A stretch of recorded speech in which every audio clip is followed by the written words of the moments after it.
오늘은 대림절 첫 번째 주일입니다. 대강절, 강림절이라고 부르는 대림절은 교회의 절기입니다. 대림이란 옴, 도착이라는 뜻을 가진 라틴어 아드벤투스에서 유래된 것으로 그리스도의 오심을 뜻합니다. 따라서 대림절이란 아기 예수로 이 세상에 오심을 기다리는 4주간을 말합니다. 동시에 다시 세상에 종말에 오실 그리스도의 재림을 기다린다고 하는 의미도 포함되어 있습니다.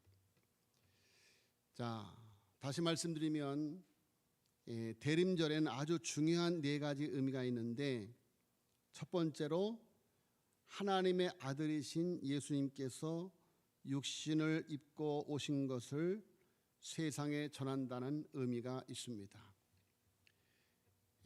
이 성탄절을 우리가 맞이하면서 대림절을 보내면서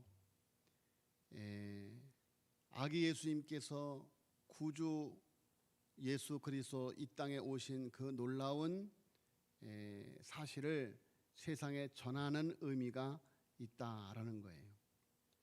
그래서 우리가 교회에서 추리를 하고, 그리고 캐롤을 부르고, 그리고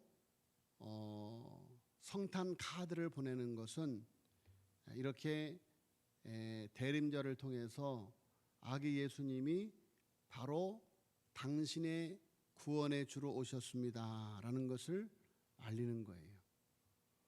그래서 여러분, 이번 대림절을 보내면서 한번 오래간만에 손편지로 카드도 좀 쓰시고, 그래서 아기 예수님이 당신의 구주로 오셨습니다. 이번 성탄절에 꼭 교회에 오셔서 아기 예수를 당신의 왕으로, 당신의 구주로 맞이하시기를 바랍니다. 이렇게 성탄 카드, 초청 카드를 한번 써보는 것이 어떻겠는가, 그런 생각을 합니다. 그래서 대림절은 그렇게 아기 예수님을 내 가까운 이웃들에게 전한다고 하는 의미예요. 두 번째로는 우리 주 예수 그리스도를 기쁜 마음으로 영접한다는 의미입니다. 이미 내가 예수 그리스도를 영접해서 하나님의 자녀가 되었고 구원을 받은 하나님의 백성이 되었지만, 그 성탄의 풍성한 은혜를, 그 성탄의 풍성한 사랑을 다시 한번 우리가 흠뻑 우리의 가슴에 영접하는 그런 은혜의 시간이 되어지기를 위해서 기도하는 시간이 대림절이다. 세 번째로는 마치 결혼을 앞둔 신부가 몸을 단장하는 것처럼 우리를 정결하고 거룩하게 깨끗하게 단장하고 아기 예수님을 맞이하기 위한 준비를 하는 것이다 라는 것입니다. 그리고 네 번째로는 다시 오실 주님을 기다린다는 의미예요. 다시 오실 주님. 여러분, 우리가 2021번째 성탄절을 맞이하고 있습니다. 2021번째. 이제 주님이 이 땅에 오시는 때, 다시 오시는 때를 우리는 마지막 성탄이다, 마지막 크리스마스다, 이렇게 생각할 수 있습니다. 예수님이 이 땅에 다시 오시는 그날을 준비하는 재림의 크리스마스, 다시 오실 주님을 기다린다는 의미가 또한 대림절의 의미이다, 이런 이야기입니다. 그래서 우리 죄를 회개, 자백, 정리하고 깨끗한 마음으로 주님을 맞이하기 위해서 겸손하게 나아가는 기다림의 시간이 바로 대림절인 것입니다. 자, 고린도 전서에는 오늘 본 말씀을 비롯해서 예수님의 재림을 직간접적으로 가리키는 표현이 자주 나옵니다. 주보에 있는 말씀을 참조하시고요. 그리고 요한계시록 22장 20절에도 또 예수님의 승천을 전하는 사도행전 1장 6절로 11절에도 예수님이 다시 오신다는 사실이 명시적으로 언급되어 있는 것을 볼 수가 있습니다. 소개를 드리면 갈릴리 사람들아 어찌하여 서서 하늘을 쳐다보느냐, 너희 가운데서 하늘로 올려지신 이 예수는 하늘로 가심을 본 그대로 오시리라 하였느니라, 이렇게 말씀하고 있습니다. 예수님이 다시 오신다는 거예요. 그래서 초대교회 성도들은 예수님을 기다리는 삶을 살았어요. 오늘 제목이 뭡니까? 기다리는 사람들. 자, 일반적으로 사람이 사람으로 살아가는 근거에 기다림이 놓여 있다고 할 수 있습니다. 그 기다림은 오고 있는 그것이 현재 나를 변화시켜 주리라는 기대의 기다림입니다. 지금보다 더 나은 미래에 대한 기다림. 오늘보다 내일은 조금 더 낫겠지라는 희망의 기다림. 자, 그런데 성경은 희망 자체를 믿거나 집착하게 하지 않고 희망의 대상이나 내용인 하나님께 희망을 두라고 가르치고 하나님의 약속을 기다리며 바라라고 가르치고 있습니다. 자, 믿음의 사람들은 하나님과 하나님의 약속과 그분의 말씀만 희망의 대상으로 삼았습니다. 여러분, 믿음의 사람들은 세상에 그 어떤 것에 희망을 두지 아니하고 하나님께 희망을 두었어요. 하나님의 약속의 말씀에 희망을 두었다, 그런 말씀입니다. 자, 여러분, 고대 유대인들은 바벨론 포로 시기를 거쳐서 페르시아 지배를 받고 그 후 그리스 문화의 영향력 아래에 있다가 로마의 식민지 지배 아래 놓이게 되었습니다. 자, 그러는 동안에 그들이 한결같이 꿈꾸고 기다린 것은 그들의 나라, 이스라엘 나라를 회복하고 하나님을 마음껏 섬기며 하나님의 다스림이 구체화되는 때를 그들이 기다렸다라는 것입니다. 자, 여러분, 이스라엘 백성들이 절망과 고통으로 점철된 긴 역사를 견딜 수 있었던 것은 메시아 도래에 대한 희망 때문이었습니다. 희망이 그들로 하여금 그 어려운 때를 이기게 하였던 것입니다. 자, 여러분, 바벨론 포로 시기나 페르시아, 그리스, 로마의 지배 아래 있던 유대인들은 그들의 판단과 선택에 따라 그 제국들이 제공하는 제한적인 자유와 안전을 누릴 수가 있었고 나름대로 그들이 가지고 있는 꿈을 실현할 수도 있었습니다. 실제로 그 제국 안에서 자신의 재능과 노력에 따라서 부와 권력을 누렸던 이들도 있었습니다. 여러분, 요셉은 그 나라의 통치자가 되었어요. 다니엘도 바벨론 페르시아의 통치자가 되어질 정도로, 총리가 되어질 정도로 정말 성공적인 삶을 살았습니다. 그런데도 그들은 제국이 보장하는 제한적 자유와 안전과 부로는 만족할 수가 없었습니다. 메시아가 와서 자신들을 구원해 주기를 기다렸다라는 것이죠. 바로 하나님의 나라, 하나님의 통치를 그들은 기다리고 바랬던 것입니다. 자, 여러분, 기다린다라고 하는 것을 두 가지로 설명할 수 있는데 하나는 기다림에 대한 확신이 있는 경우고 하나는 불확신 속에서의 기다림입니다. 자, 여러분, 기다린다 할 때 여러분, 막연한 기다림과 적극적인 기다림이 있어요. 적극적인 기다림이라고 하는 것은 메시아가 더 빨리 오도록 거기에 참여하는 것을 포함합니다. 자, 여러분, 내가 열심히 기다린다고 예수님이 더 빨리 오실까? 여러분, 메시아의 오심은 하나님의 정하신 때에 오시는 거예요. 그런데 메시아를 기다림에는 내가 메시아에게로 나아감의 적극적인 행위가 포함된다고 하는 사실을 우리는 또한 기억해야만 됩니다. 예수님을 기다린다라는 것은 내가 메시아에게로 나아가는 적극적인 행위가 포함된다. 메시아에게로 가지 않는 것은 메시아를 기다리지 않는 것과 같습니다. 메시아에게로 찾아가는 기다림이 구체적으로 어떤 것인지 구름까지 둘러싼 허다한 믿음의 사람들은 우리에게 그것을 보여줬습니다. 여러분, 동방 박사들은 메시아 그리스도를 앉아서 기다리지 않았죠. 낙타를 타고 그 먼 거리를 메시아를 찾아갔어요. 그래서 이미 오신 메시아를 빨리 만날 수가 있었던 것이죠.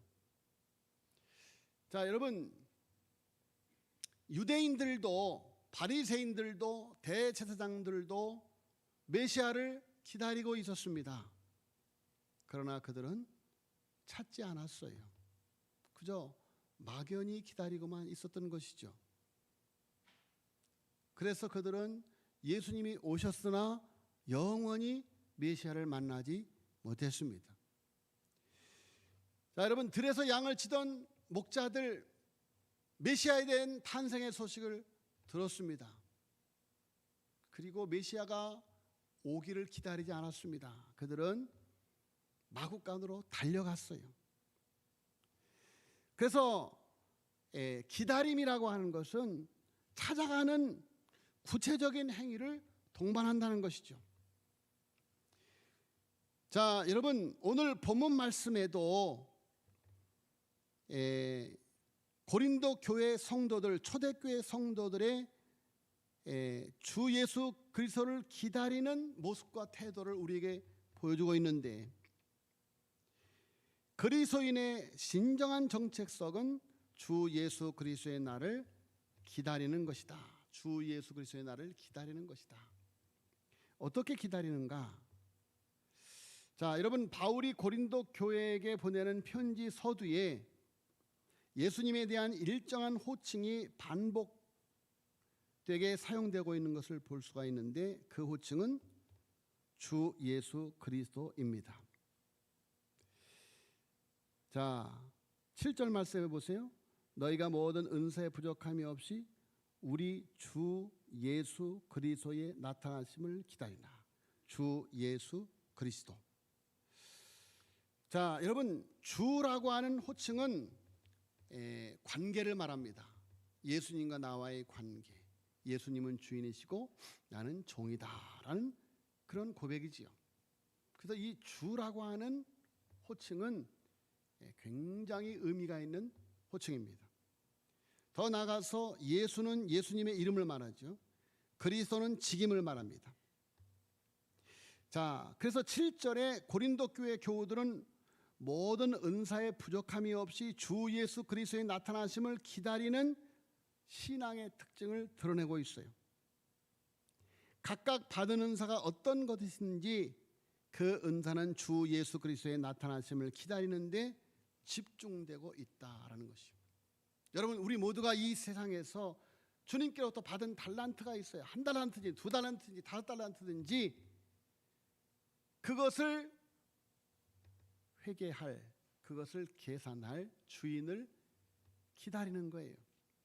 주인을 기다리기 위해서, 주인에게 잘했다고 칭찬받기 위해서 주님이 내게 맡겨주신 그 달란트들을 잘 활용해서 주님을 맞이할 준비를 하는 것, 그것을 가리켜서 7절에 너희가 모든 은사에 부족함이 없이 우리 주 예수 그리스도의 나타나심을 기다림이라, 그렇게 말하고 있어요. 그러니까 고린도 교회 성도들은, 초대교회 성도들은 자신의 삶을 통하여서 주님을 맞이할 삶을 살아가는 거예요. 자기가 가지고 있는 모든 달란트를 동원해서 주님을 딱 맞이했을 때, 야, 너 참 잘했구나. 내가 너에게 준 달란트로 이렇게 많은 것을 남겼구나 하고 주님을 맞이할 준비를 하는 것이 초대교회 성도들의 모습이었다, 그런 말씀이에요. 자, 여러분, 자연인인 예수님은 역사적으로 실제한 인물입니다. 그렇죠. 예수님은 실제한 실존적인 인물이에요. 고린도 교회 교인들은 그 자연인인 예수님에게 두 가지 다른 이름을 붙여 불렀습니다. 예수님에게 붙인 호칭은 주인데, 주는 헬라어로 퀴리오스입니다. 이 호칭은 당시 로마 황제에게만 붙일 수 있는 호칭입니다. 이는 당시 로마 제국 안에 있는 사람은 누구나 황제를 자신의 주인으로 인정했다는 뜻이죠. 황제는 로마 제국 안에서 어떤 분야를 막론하고 만인지상의 존재였습니다. 누구든지 황제를 절대적인 퀴리오스로 인정하면 소위 팍스 로마나의 수혜자가 되고, 황제를 퀴리오스로 인정하지 않으면 기본적인 안전조차 담보받을 수가 없었습니다. 자, 모든 로마 제국 안에 있는 사람들이 로마 황제를 퀴리오스로 주로 인정할 때만이 출세도 보장되고 그 삶 자체가 보장될 수 있는 그런 환경 속에서 고린도 교회 교인들은 퀴리오스라는 호칭을 예수님께만 붙였다 하는 이야기예요. 퀴리오스, 주님만이 나의 주인이십니다.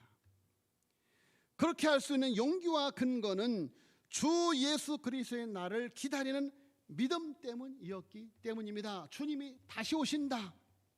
주님이 다시 오시는 날, 그 주님을 부끄럽지 않게 맞이할 수 있기 위해서 세상 그 어느 것을 주로 의지하지 않고 오직 하나님을 주로 의지하는 삶을 살아갔던 것이 초대교회 성도들이었다. 더 나아가서 고린도 교회 성도들은, 초대교회 성도들은 예수님을 그리스도로 불렀습니다. 주 예수 그리스도. 자, 여러분, 그리스도는 메시아라는 히브리어의 헬라어 번역이죠. 그리스도의 뜻은 기름 부음 받은 자, 구세주, 구원자라는 뜻입니다. 자, 유대인들은 언젠가 메시아가 와서 자신들을 구원하고 세상의 평안을 실현하기를 기다렸습니다. 자, 여러분, 고린도 교회 교인들은 예수님을 메시아라고 불렀던 것이죠. 로마 제국 안에 살아가는 사람들은 황제를 메시아로 받아들였습니다. 그렇지만 고린도 교회 교인들은 예수님을 기다린 것이죠. 메시아가 오시기를 기다린다는 것은 황제를 메시아로 인정하지 않겠다고 하는 뜻입니다. 로마 제국이 메시아가 다스리는 나라가 아니라는 뜻이기도 합니다.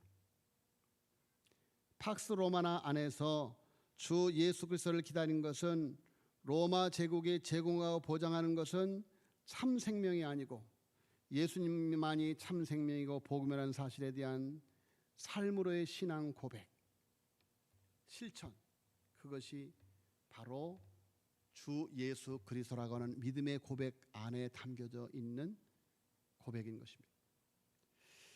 자, 여러분, 예수님의 재림 신앙을 모르는 기독교인은 없습니다. 그렇죠? 예수님은 다시 오신다라는 재림 신앙을 우리는 다 가지고 있습니다. 그런데 재림 신앙을 실제 삶의 근거로 삼는 기독교인들이 많지 않다는 거예요. 주님이 다시 오신다는 것을 의식하지 않고 살아가요. 주님이 다시 오신다는 것을 의식하고 살아간다면, 여러분, 주님이 도적같이 오신다고 하는데 주님에게 칭찬받는 일도 많이 하고, 그렇죠? 주님 기뻐하시는 일도 많이 하고, 그렇게 하겠는데 그렇지 못한 사람들이 너무도 많아요. 자, 여러분, 예수님을 기다리는 재림 신앙, 실제적인 삶이 무엇인가? 그것을 사도 바울은 이렇게 말합니다. 9절에 너희를 불러 그의 아들 예수 그리스도 우리 주와 더불어 교제하게 하시는 하나님은 미쁘시도다 그래요. 자, 여러분, 우리 주 예수 그리스도의 나타나심을 기다리는 고린도 교회 성도들, 8절에 주께 너희를 우리 주 예수 그리스도의 날에 책망할 것이 없는 이로 끝까지 견고하게 하시리라라고 권면하는 하나님은 너희를 불러 그의 아들 예수 그리스도 우리 주와 더불어 교제하게 하시는 하나님은 미쁘시도다라고 말씀하고 있습니다. 여러분, 재림 신앙을 살아가는 사람들은 재림 신앙의 삶을 살아가는데, 재림 신앙의 삶이 무엇이냐? 바로 예수 그리스도와 교제하는 삶이다라는 거예요. 예수 그리스도와 교제하는 삶. 여러분, 예수 그리스도와 교제하는 삶이 무엇입니까? 뭐 같아요? 예수 그리스도와 교제하는 삶. 기도지요, 기도. 그렇죠. 기도. 자, 여러분,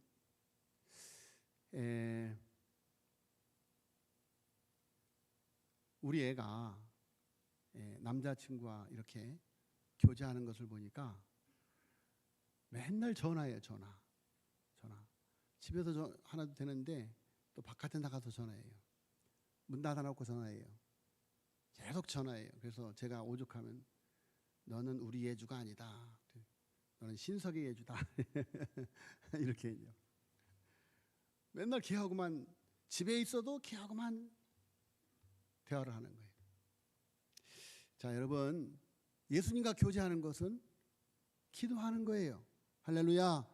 내가 하나님 앞에 계속 기도하면 성령님께서 그 기도의 향을 담아서 하나님께 다 전달한단 말이에요. 예? 주님과 교제하는 거예요. 여러분, 정말로 성령 안에서 기도하면 주님과 대화할 수 있어요. 할렐루야. 성령 안에서 기도하면 주님과 대화할 수 있어요. 여러분, 주님과 교제한다는 게 뭐예요? 주님과 교제한다는 거예요. 제가 군대 갔을 때 우리 집 사람하고 이렇게 편지로, 멀리 떨어져 있지만 편지로 이렇게, 우리 집 사람하고 제가 군대 가기 6개월 전에 이렇게 만났는데 6개월 사귀다가 그냥 군대를 가버렸잖아요. 그러니까 손님들이 다 그래요. 야, 임마, 몇 년을 살아도 고무신 거꾸로 신었다, 임마. 6개월 살았으면 너 포기해, 임마. 그러더라고요. 포기해. 그런데 편지를 통해서 계속 교제를 하는 거예요. 하나님이 우리에게 편지를 주셨어요. 편지. 성경 말씀 편지. 편지를 안 읽으면 교제가 끊어지는 거예요. 교제가 끊어지는 거예요. 아니, 제 선임 가운데 좀 산정같이 생긴 이기루라고 하는 친구가 있었어요. 지금 그 친구지. 그때는 그냥 하늘같이 높은 고참이에요. 나이는 저하고 같은데 저보다 적어요. 제가 군대를 늦게 가서. 그런데 그냥 산적같이 생겼는데 얼마나 이쁜 아가씨가 매일 면회를 오는데, 아주 매주 와요. 매주 오는데 편지를 보내면 병풍같이 보내요. 병풍같이. 얼마나 길게 쓰는지. 그런데 그 편지를 또 읽고 다 달아질 때까지, 훈련 나가면 철모 안에다 넣고 나가서 또 훈련할 때 또 읽고, 아주 다 달아요. 다 달아. 여러분, 성경책 달았습니까? 예? 저는 여러 번 달아서 여러 번 지금 바꿨는데, 여러분, 얼마 전에 정상훈 총장님을 만나는데 성경책이 말이에요. 아주 그냥 다 달았어요. 그런 책을 갖고 다녀요. 아유, 총장님, 성경책이 많이 달았군요. 그랬더니 예, 바꿀 수도 있지만 이게 다른 것을 갖다 두는 게 은혜가 되더라고요. 손때 묻은 성경책을 갖고 다니는 것이. 그런 말씀을 하셔요. 덮어놓고 믿지 마시고 성경을 덮어놓고 믿지 마시고 열어놓고 교제하세요. 하나님과 교제하고 예수님과 교제하시길 바랍니다. 생명의 삶 큐티 매일 하세요. 매일. 예? 교제해야 돼요. 교제.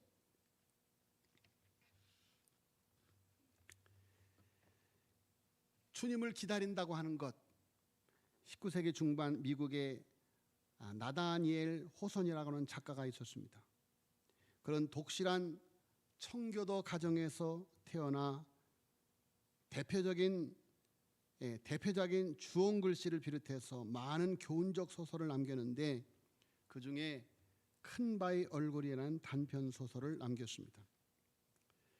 자, 소설 속의 주인공 어니스트의 고향 마을 앞산에는 인자한 사람 얼굴 모양의 큰 바위가 있었습니다.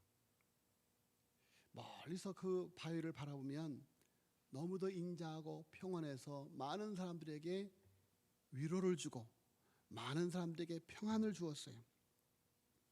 마을 사람들은 언젠가 이 큰 바위 얼굴을 닮은 사람이 나타나서 이 땅에 위로를 주고 큰 소망과 기쁨을 줄 것이라고 생각하면서 그런 큰 바위 얼굴을 닮은 사람이 오기를 기다리고 있었습니다. 자, 어릴 때부터 이런 이야기를 듣고 자란 어니스트는 그분을 꼭 만나보겠다는 기대 속에서 삽니다. 저 큰 바위 얼굴을 닮은 분이 어느 날 오신다고 하는데 하고 기다립니다. 그러면서 한편으로는 나도 큰 바위 얼굴을 닮아서 많은 사람들에게 꿈과 희망과 위로를 주는 사람이 되겠다는 마음으로 진실하고 성실하게 열심히 살아갑니다. 세월이 흘러 어니스트가 장성했을 때 그 마을에는 큰 바위 얼굴을 닮았다는 많은 사람들이 나타납니다. 돈을 많이 벌어 거부가 된 사람, 위대한 장군이 된 사람, 유명한 정치가나 학자가 된 사람 등 소위 사회적으로 성공하였다고 하는 사람들이 고향으로 돌아와서 큰 바위 얼굴처럼 환대를 받습니다. 그러나 어니스트가 왠지 그들을 보면 큰 바위 얼굴이 아님을 알게 되고 실망을 하게 됩니다. 그런데 그러는 동안 어니스트가 전도사가 되어서 어느 교회에서 설교를 하게 되었는데 그 설교를 들은 한 시인이 이분이 바로 큰 바위 얼굴이라고 크게 외치게 됩니다. 자, 마을 사람들이 맞아, 어니스트가 큰 바위 얼굴을 닮았어.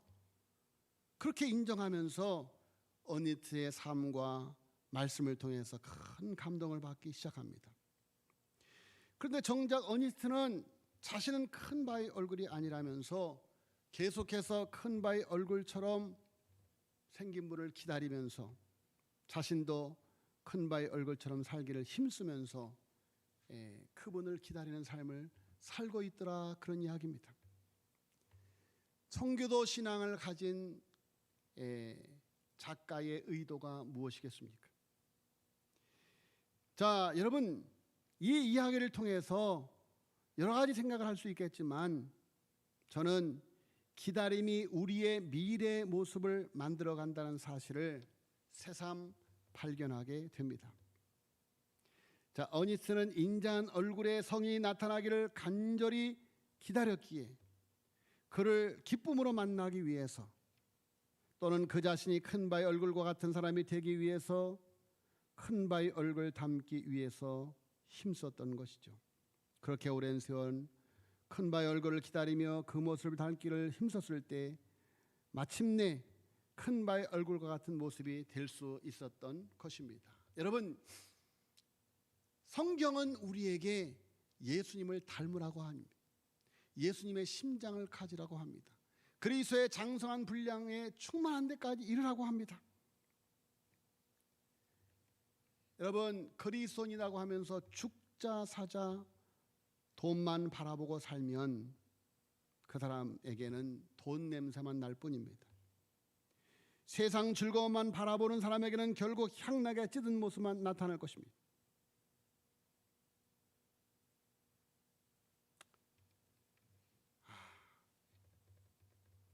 참 안타까워요. 우리 교회 한 분이 연세가 많으신데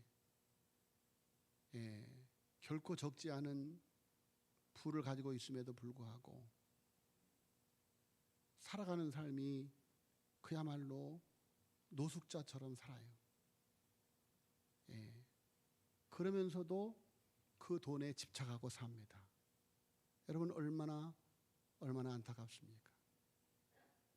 여러분 그러나 이 땅에 많은 그리스도인들 가운데 정말 오늘 부른 찬송처럼 하늘의 미랄처럼 썩어지는 삶을 살아가는 주님 닮은 삶을 살아가는 이들이 얼마나 많은지 그들을 바라보면서 우리 교회도 그런 분들이 많이 계시죠. 우리 교회에도 정말 내 모든 것을 다 헌신하고 하나님의 나라를 위해서 온전히 하늘의 미랄처럼 깨어지고 썩어지는 정말 그런 권사님의 모습을 보면 가슴에 눈물이 흐르고 위로가 되고 정말 살아있는 성자의 모습을 보는 것과 같은 그런 권사님이 우리 교회도 있지 않습니까? 자, 여러분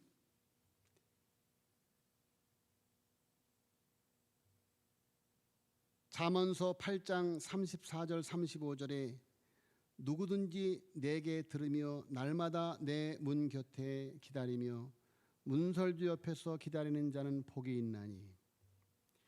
누구든지 내게 들으며 날마다 내 문 곁에서 기다리며 문설주 옆에서 기다리는 자는 복이 있나니. 대저 나를 얻는 자는 생명을 얻고 여호와께 은총을 얻을 것임이니라. 주의 은혜를 간절히 기다리는 자에게 복이 있습니다. 여러분 이번 대림절을 통해서 다시 한번 우리의 삶을 돌이켜보면서 이 땅에 오신 예수님을 통해서 우리가 구원을 받았는데 그 예수님의 사랑을 입어 우리가 구원을 받았는데 여러분 그 예수님을 내 마음속에 모시고 그 예수님이 살았던 삶을 예수님처럼 자기를 떼어주는 삶을 살아가겠노라고 고백하는 귀한 대림절이 되어지기를 예수님으로 축복합니다.